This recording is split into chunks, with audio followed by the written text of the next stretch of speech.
guys, hope y'all are doing well. Welcome back to my channel, or welcome if you are new. My name is Jessica Nicole and I am a self-published author of YA fantasy romance novels. And in today's video, I still don't have a voice, but I am going to be going over my top 10 books of 2022 for Vlogmas Day 8. So just let me preface this by saying I read a lot of good books in 2022. I read a lot of books, period, in 2022. I think it's the most books I've ever read in a year. And, yeah, I just really fell back in love with reading this year. But the books on this list are books that changed me after I read them, or changed the way I saw something, or I felt like I was a better person after reading these books, or I was a better writer after reading these books.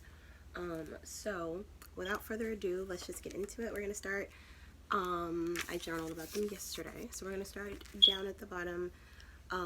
Number 10, The Hazelwood, by Melissa Albert.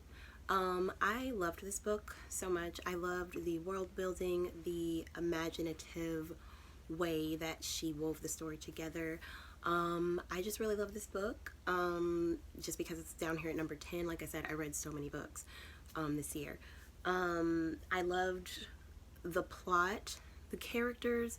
I really enjoyed the main character of Alice. I loved her relationship with her mom, Ella. I loved the layers she put into both of those characters.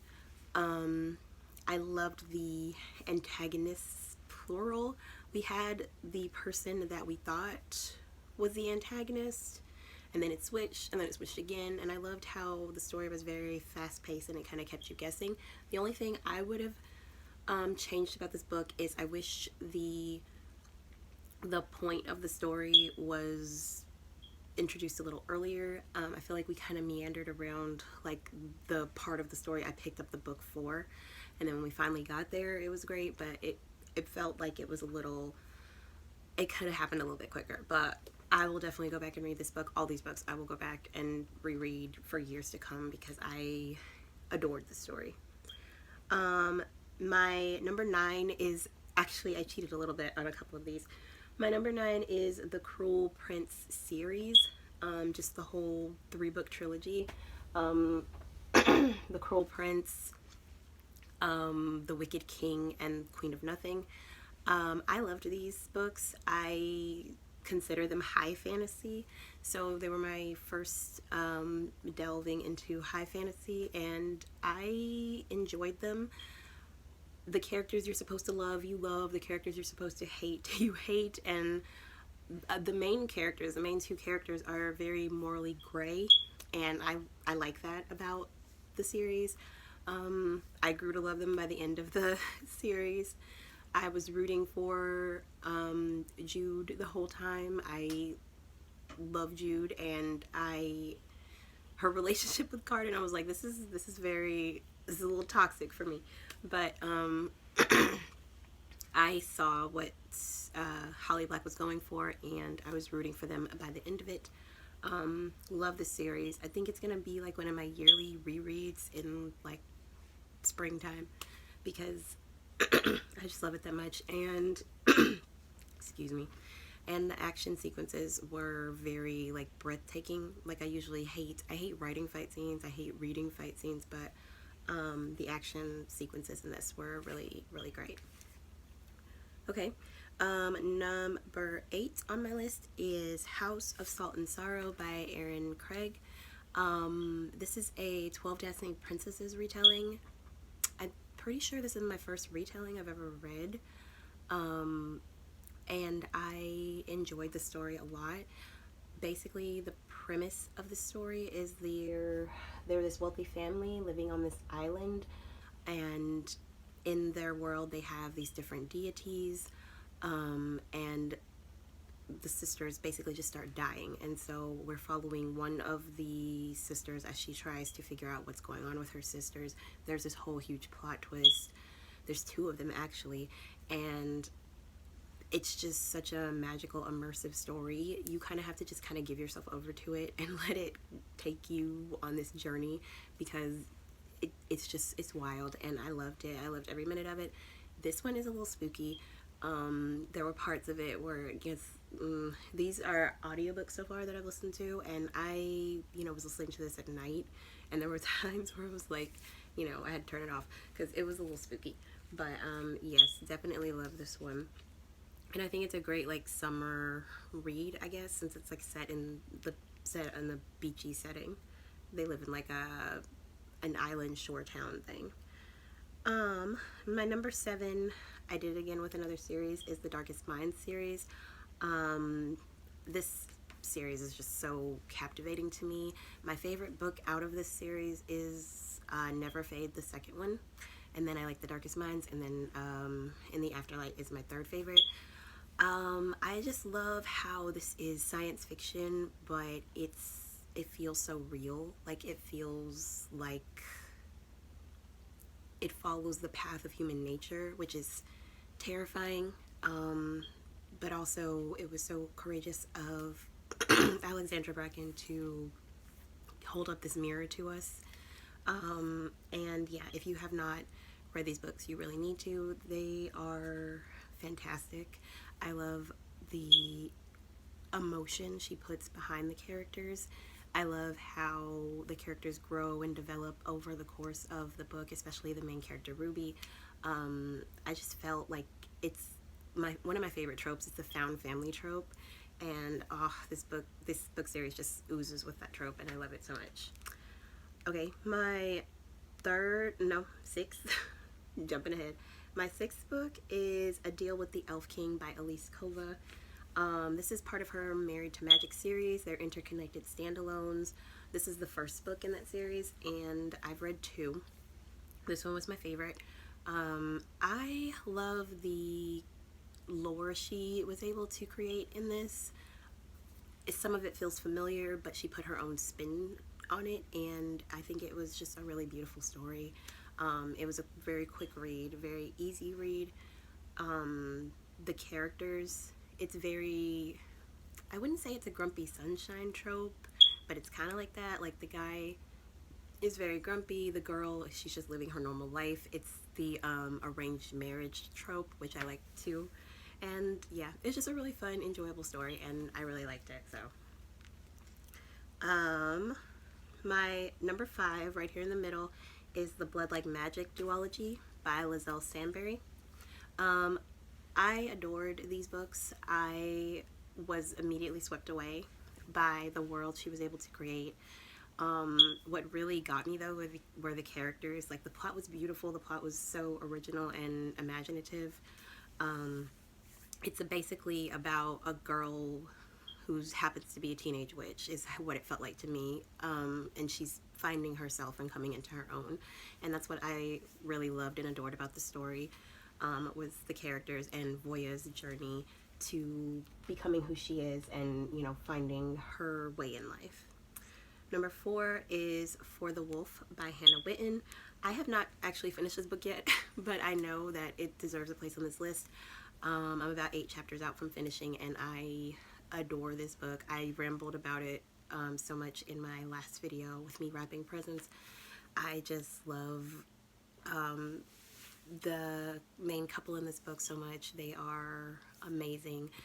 Eamon is your typical tragic hero, and Red is just a girl who's finding herself, coming into her own, unlearning, toxic things she was taught as a child, and surviving basically emotional abuse her whole life to find her place in the world and find love and acceptance, and in turn learning to love and accept herself. And I love that. I also love the setting of the story. The world building is brilliant. And yeah, I loved it so much. And For the Wolf is the first physical book on this list that I've read, and sometimes it's harder for me to get into physical books. I just recently started reading physical books again this past November, so that's why most of these are audio. But yeah, I have loved the story so much, and I know that it's going to be one of those that I read over and over and over again. Okay, number 3 on this list is Little Thieves. I love Little Thieves. It is the first book I've read by Margaret Owen, but I'm excited to read more from her. I don't know. I know there's supposed to be a sequel to it coming out, or it might already be out. I don't know if I want to read the sequel because I feel like the story kind of wrapped up perfectly where it was. Basically, this is another retelling. It's a retelling of The Goose Girl, and it follows Vanya through a similar journey that Red goes through in For the Wolf. Basically, Vanya's mom gave her over to the like the deities of their land because she had 12 kids, and she just told Vanya, you're unlucky. She's the 13th daughter of a 13th daughter. And so she gives her over to Death and Fortune, and Death and Fortune kind of become her godmothers. Vanya grows up in a very abusive environment, not because of Death and Fortune, but because of the place where they take her. They take her to work for like an aristocratic family, and she grows up in a very abusive environment. She learns to kind of like harden her heart and to the world, and this book is just basically about her learning how to open up to people, how to learn that she is enough, because it's Little Thieves. The title is Little Thieves. She starts stealing under the disguise of the royal family's daughter, who was her friend that she kind of had like a falling out with. But yeah, it's about learning that she's enough. She's kind of going on her own journey and discovering who she is. And I really love this book. I love the world building. I'm a sucker for world building and character development, if you couldn't tell. And it was just like a beautiful, immersive story. I'm definitely going to be listening to this one over and over again for years. Okay, my second book and the only other physical book on this list is Cinderella is Dead. Y'all know I talked at length about this in my November wrap-up. I enjoyed this story so much more than I thought I was going to. I recommend this book for anybody in a reading slump, for any reluctant reader, because it is so fast-paced, and I think that's what I enjoyed most about it. I loved how it never felt like we were in a lull or lagging or just reading filler chapters. This book has something for everybody. We've got love and loss and hardship and triumph and victory. It's funny. You're gonna laugh. You're gonna cuss characters out. You're gonna just enjoy this beautiful journey that Sophia goes on to kind of make change in a world that she sees needs it. And I don't know, I feel like I came away from it kind of like inspired by her in a way. And yeah, and now I'm a just huge Kaylin Byron fan. I have her 2 other books, and I cannot wait to read them next year. Okay, and then my top book, number 1 on this list of 2022, is Our Crooked Hearts. Our Crooked Hearts by Melissa Albert. I read this in October, which is the perfect time to read it. It is just such a fascinating story. Like, I could not put it down. I didn't think I was going to like it because it has dual timelines. It goes back and forth between the mom's point of view from when the mom was young and living in the city, and to the daughter's point of view when the daughter is young and living in the suburbs. Basically, things that the mom did in her past kind of come back to haunt the daughter in the present, and so they have to overcome this wall they've had between them for years because of something that I can't mention because it's a huge spoiler, but they have to overcome that to kind of stop this thing from happening in the present. And it is a wild ride. It is such an adventure, so beautiful. I love the way that Melissa Albert describes things, because she'll take the most mundane thing and make it sound poetic. And yeah, it was just a great story. I'm going to be reading this one over and over again. It's going to be an October tradition at this point. And yeah, those are my top 10 books of 2022. Let me know if you've read any of these books and what you thought of them. Let me know what your number one book of 2022 was. Thank you so much for watching. Don't forget to like, comment, subscribe, and I will catch you in my next one. Bye.